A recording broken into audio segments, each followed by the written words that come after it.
Hello সবাইকে, আজ দুপুরের লাঞ্চের আরেকটা রেসিপি শেয়ার করব। আমি তেলটা গরম করতে দিয়েছি আর তাতে কি দিয়েছি, আলুগুলোকে চৌকো করে কেটে তেলের মধ্যে ভাজতে বসিয়ে দিয়েছি। এই আলু কাটাটাকে না অনেকে বলে ডুমো ডুমো করে কাটা, তো আমি বলি চৌকো করে কাটা, একই ব্যাপার। আলুটা তেলের মধ্যে দিয়ে ভাজতে বসিয়ে দিলাম আর তারপর ওতে একটু নুন দিলাম।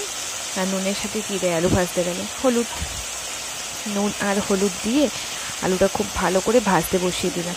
তেলের মধ্যে আলু ভাজা হচ্ছে। এতে আবার কি রেসিপি হবে, কি রেসিপি হবে বলো তো? দেখো কি হবে। এরপর এই যে পনির, আলু পনির হবে, ঠিকই ধরেছো।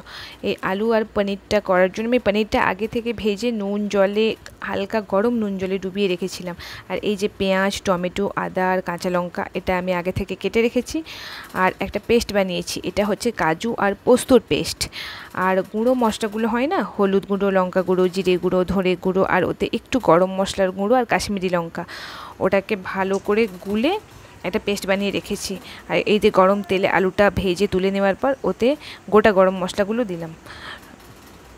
গোটা গরম মশলাগুলো যখন খুব ভালোভাবে ভাজা হয়ে গেল, তখন তাতে আমি পেঁয়াজটা দিয়ে দিলাম। এবার পেঁয়াজটা গোল্ডেন ফ্রাই করে ভাজতে হবে। গোটা গরম মশলায় আমি এলাচ, দারচিনি, লবঙ্গ এই তিনটেই দিয়েছিলাম, আর অন্য কিছু দিইনি। জায়ফল, জয়িত্রী এগুলো সব রান্নায় ভালো লাগে না, পনিরে ভালো লাগে না বলে আমি দিইনি। পেঁয়াজটা যখন খুব ভালোভাবে ভাজা হয়ে গেল, তখন ওতে টমেটো, আদা আর লঙ্কাটা দিয়ে দিলাম। দিয়ে অ্যাজ ইউজুয়াল একটু নুন দিয়ে দিলাম, যাতে টমেটোটা একটু ভালোভাবে তাড়াতাড়ি গলে যায়।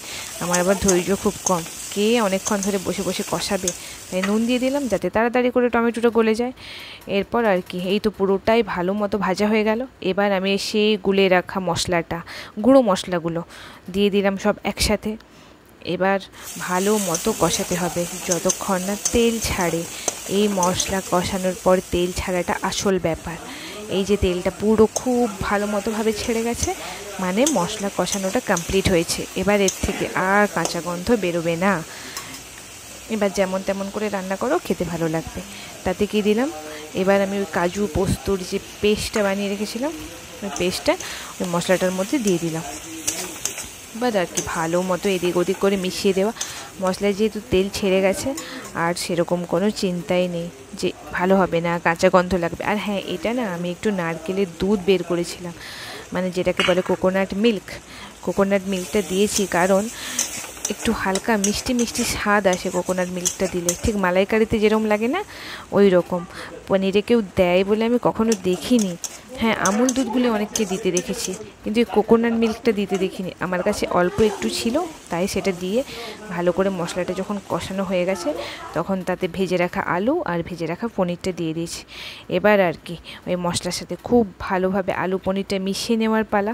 আর এই পনিরটা না আমি যে দোকান থেকে নিয়ে আসি, এত দারুণ পনিরটা হয় না, আমি অনেক দোকানে দেখেছি, কিন্তু আমি পার্টিকুলার যে দোকানটা থেকে নিয়ে আসি, ওদের পনিরের টেস্টটা সেই হাই কোয়ালিটি লেভেলের হয়। কিন্তু এটা আমুলের পনির নয়, নর্মাল মিষ্টি দোকানে বানানো পনির। নর্মাল 5টা দোকানের থেকে ওই দোকানের দামটা একটু বেশি নেয়, কিন্তু বেশ ভালো লাগে। তারপরে আর কি, এই তো মশলা দিয়ে কষা হয়ে গেল, একটু জল দিয়ে দিলাম। জল দিয়ে দিয়ে পনির আর আলুটার সাথে মশলাটা ভালোভাবে মিশে গেল। এবার ঝোল ফুটে আসা পর্যন্ত যে যেরকম পছন্দ করে সেরকম গ্রেভি রাখবে। বাস, দুপুরের লাঞ্চ রেডি।